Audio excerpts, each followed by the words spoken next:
little bit more of compare and contrast. Tonight, I'm going to ask you to play along at home as we compare and contrast the questions, the gotcha questions, the Democratic Senatorial Campaign Committee has come up. Ask any potential candidates that are running for office and the questions the Republicans want answered.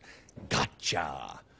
We're going to start with questions from the Democrats, and just as an added bonus, I'm going to answer them. Start your DVRs, moveon.org, because here we go. First question.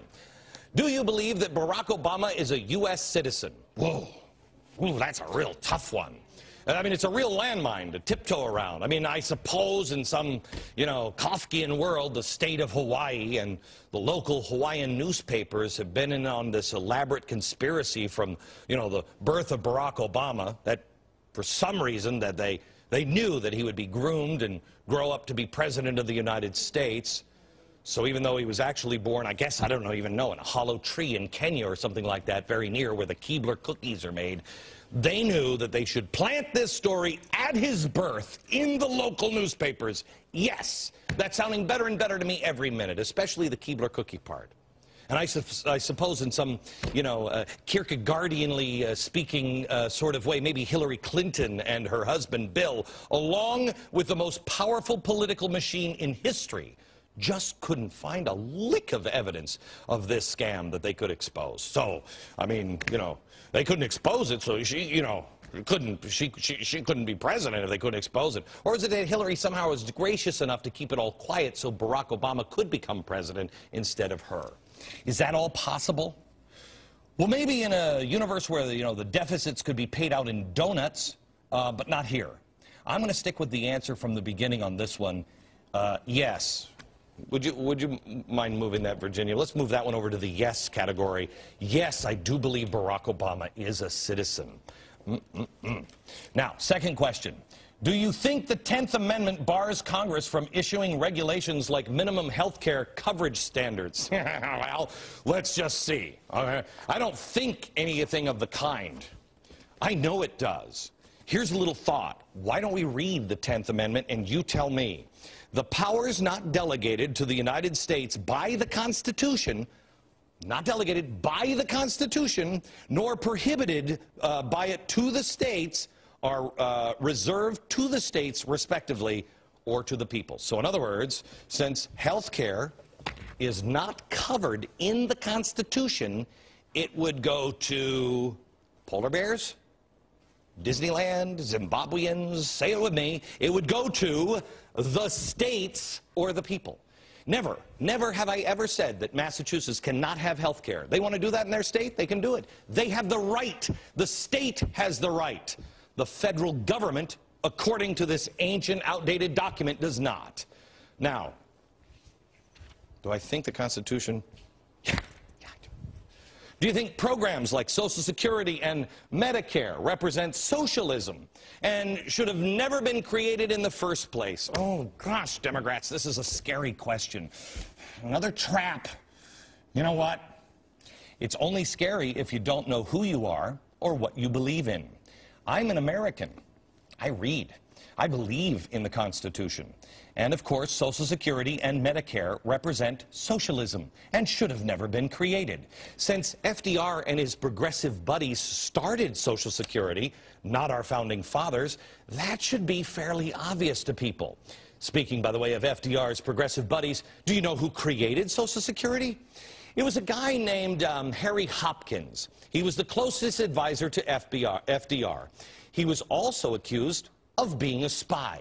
He had a relationship with Stalin and was one of the few people who could talk to Stalin and get him to accomplish foreign policy. Just remember, Hopkins, same guy, created Social Security.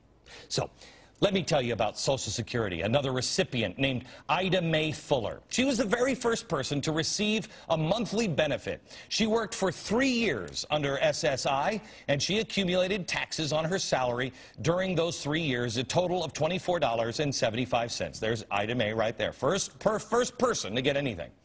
Well, during her lifetime, she collected a total of $22,888.92. Those were her Social Security benefits. Remember, what she received was 924 times what she paid in. 900 times more than she invested. That's one of three things, as I see it. If it were a slot machine, it'd be some really lucky gambling, but I don't think it's a slot machine. If it was a for-profit corporation, they'd be investigated by the SEC, IRS, FBI, and probably the NCAA. I'm just saying, the president would say, "Oh my goodness, look at this." Even if they found nothing wrong, progressives would scream obscene profits, right? Windfall profits tax. But it's not. It's the federal government.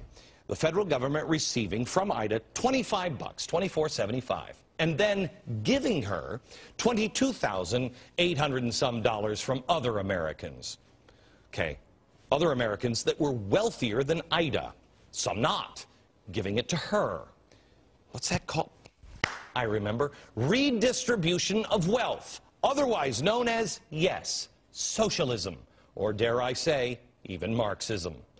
Do you think President Obama is a socialist? This one, by the way. Social Security, Medicare, socialism? Yes. Do I think President Obama is a socialist?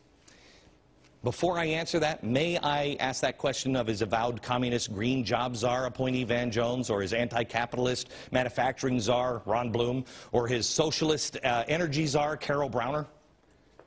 No, I got to go on my own? Okay, no. He's just a radical progressive, huh?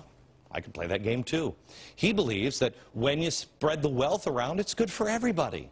That's a direct quote. Again, you tell me. This game is fun, isn't it?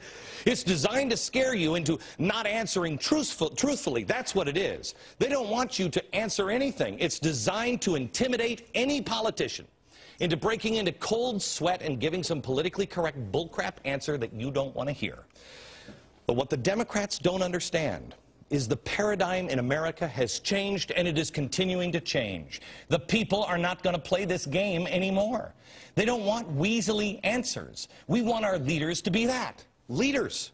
Speak without fear. You're still in America. We know that the politicians are not going to agree with every single one of us on every single issue. That's who wants that? What kind of zombie would want that? Well, okay, progressive zombies want that. For everybody else, you question with boldness. You speak without fear. You hold to the truth. And it will not only set you free, but also, if you get elected, well, if you get elected, you'll have the truth to thank for it. Coming up, the GOP's got a few questions of their own. We'll go through those next.